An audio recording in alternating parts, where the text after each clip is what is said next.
You know what it is? I love it. Yeah. I love it. Let's talk about it. Your boy's been a Christian quite a few years. Victory in faith, but I failed in my fears. I heard a lot of words that have tickled many ears. That's why I praise God for the word that we adhere. The word became flesh, lived for 30 years. Anybody watching this is for Kids Church. So at Kids Church, we have spontaneity and things just happen. And we go with the flow, and it's good, it's hype.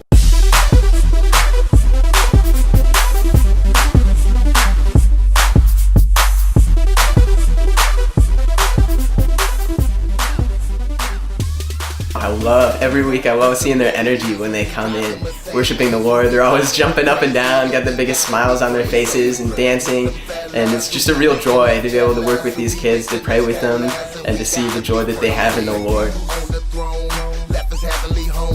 Never did a thing wrong, but they crucified him on the tree that he made. It was crazy how it set the stage for his resurrection from the grave. That gets me amazed. The flyest man with $100 grand in your hand, swag right, sag tight, and a Gucci band. Can be the richest, be the smartest, be the. I've been doing it for about 11 years, and I love it. I don't know if you can tell me that, but I'm probably the biggest kid at Kids Church. So it makes it easy for the other kids to be kids when they see I can be a kid. So. But the number one important thing that we do at Kids Church is we tell them about Christ. Was our servant.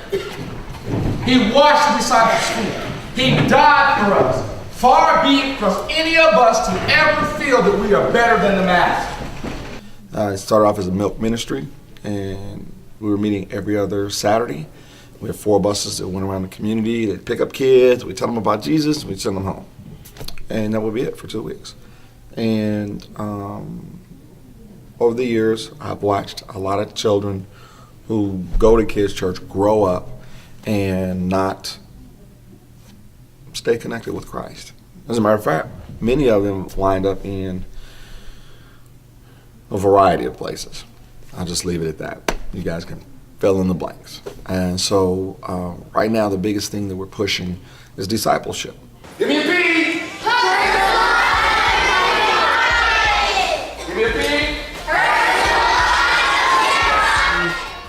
Oh, since December of 2010, I've been teaching the New Believers class, which basically uses the Growing in Christ book by Navigators, and tells young believers that there are 5 basic things they can be sure of.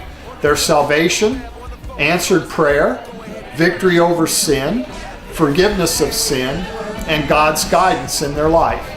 And believe me, that's one thing I've seen over my nearly 20 years down here on the east side, is the importance of discipleship.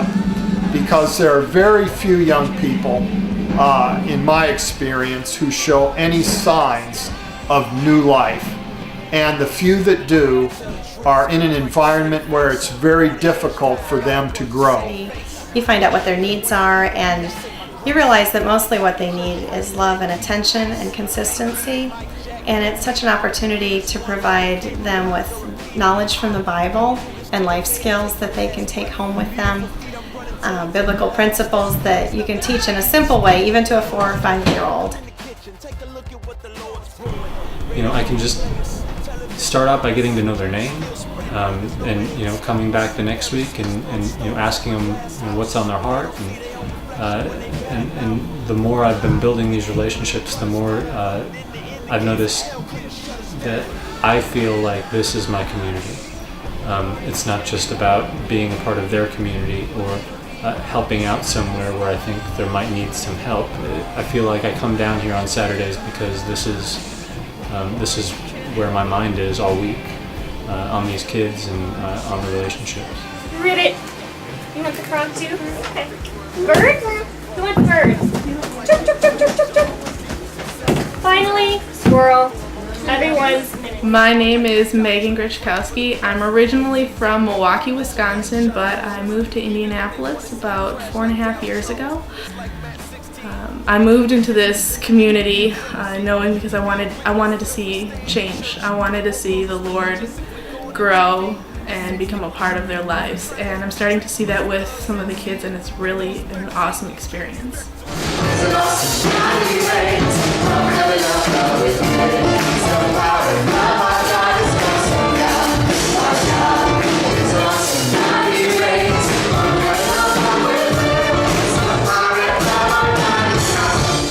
I love Kids Church because you get kids here that maybe have never heard about Jesus, and we might be the only Jesus that they see, and it's awesome to be involved and be a part of heaven. So I think just knowing that you're not another revolving door volunteer showing up and then leaving. I've now been at Kids Church for 3 years last month, and it's hard to imagine at all what how I would have served the Lord any other way. And I'm really, really, really thankful that this is the place where He's led me to serve.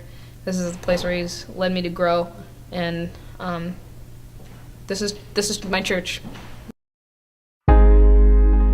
I could play the background. I could play the background. 'Cause I know sometimes I get in the way. So won't you take the lead, lead, lead. So won't you take the lead, lead, lead. And I could play the background, the background. As I worked at Kids Church, I realized that these kids have a lot of the same issues I have, only at a lot younger of an age. And so my heart would go out to them, understanding where they've been, and it kind of broke down a lot of walls that I had, teaching me to love and learning how to love them and care about them the way that I know that I wanted to be cared about, and just being a friend to them. And so Kids Church to me was a lot of breaking down of the walls that I've put up as a defense mechanism, and it changed my heart a lot over the last 3.5 years, and still is. My thing is about being here, it's not about me. I am selfish by nature. That's just what it is. These kids are also selfish by nature, and the only thing that's going to save these kids is Christ. But if we're not here to tell them who Christ is, why should they want him? That's why it's very important for volunteers not to just come down, volunteer for a Saturday, and say, hey, I did the volunteer thing. You need to get involved in a kid's life. Even if you can make a difference in one kid, you never know what that one kid can do for the kingdom of Christ. What's really scary is that these kids recognize those who are real. They will call you out. Kids are by nature hypocrisy sniffers. They will sniff out the fakeness in those who just want to come down here and play volunteer and not really love them for who they are and what they are, and not their circumstance. So volunteering is very important, and I'm sorry to hit you right between the eyes with the harshness of it, but the reality is, if we don't, who will? Paving the road to nowhere, pour your life out for nothing. You pull my card, I'm bluffing. You know what's in my hand. Me, I just roll and trust you. You cause the dice to land. I'm in control of nothing. Follow you at any cost. And some call it sovereign will. All I know is you the boss. And man, I'm so at ease. I'm so content. I play the background like it's an instrument. I could play the background. I could play the background, 'cause I know sometimes I get in the way. So won't you take the lead? There must be an equal amount of truth and of love and of good things being pumped into their life as there is bad. We want disciplers. We want to make disciples. And a disciple is someone who can make a disciple. So, why don't you come down and show them how? Waiting on you.